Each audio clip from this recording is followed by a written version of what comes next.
ये कहानी उस समय की है जब धरती पर समुद्र के अंदर जीवन की शुरुआत हुई थी। समय के साथ एक के बाद एक कई जीव पैदा हुए। इन्हीं जीवों में से एक थे मनुष्य। शुरुआत में इंसान आज की तरह समझदार नहीं था। वो खाने की तलाश में इधर उधर घूमता था। फिर उन्होंने आग जलाना और पहिए बनाना सीख लिया।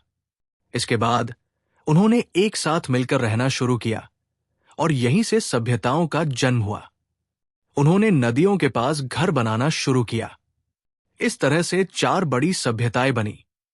चीनी सभ्यता, मिस्र की सभ्यता, मेसोपोटामिया की सभ्यता, हड़प्पा सभ्यता।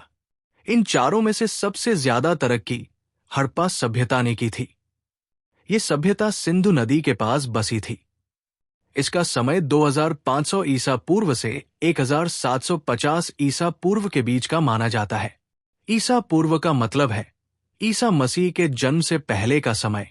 हड़प्पा सभ्यता का सबसे बड़ा शहर मोहनजोदड़ो था, जो आज के पाकिस्तान में है।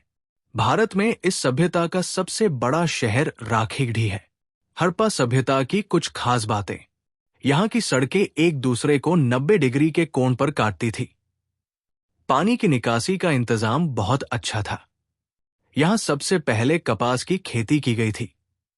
इस समय कोई मंदिर नहीं थे। पुरुष देवता पशुपतिनाथ और महिला देवी मातृदेवी मानी जाती थी। इस सभ्यता के पास अपना बंदरगाह भी था। इनकी एक अपनी लिपि, लिखने का तरीका थी, जिसे आज तक कोई पढ़ नहीं पाया है। ये लोग सोना, तांबा और कांसा जैसी धातुओं के बारे में जानते थे, लेकिन लोहे के बारे में नहीं। ये लोग एक दूसरे से वस्तु विनिमय, चीजों का लेन देन करते थे। ऐसा माना जाता है कि अमीर लोग ऊंचे स्थानों पर और गरीब लोग नीचे के घरों में रहते थे। अन्नागार, अनाज रखने की जगह, और स्नानागार, स्नान करने की जगह से पता चलता है कि ये सभ्यता कितनी तरक्की कर चुकी थी। चारों सभ्यताओं में एक ही तरह की मुद्राएं, सिक्के मिलने से पता चलता है कि वे आपस में व्यापार करते थे। समय के साथ कुछ अज्ञात कारणों से यह सभ्यता खत्म हो गई और एक नया समय शुरू हुआ, जिसे वैदिक काल कहते हैं। वैदिक काल का समय 1500 ईसा पूर्व से 600 ईसा पूर्व तक का माना जाता है। इसका नाम वेदों के कारण पड़ा। इस काल को 2 हिस्सों में बांटा गया है। पूर्व वैदिक काल 1500 से 1000 ईसा पूर्व, इसमें ऋग्वेद की रचना हुई। उत्तर वैदिक काल 1000 से 600 ईसा पूर्व, इसमें सामवेद, यजुर्वेद और अथर्ववेद की रचना हुई। वैदिक काल के खास बिंदु। ऋग्वेद में गायत्री मंत्र है, जो सावित्री देवी को समर्पित है।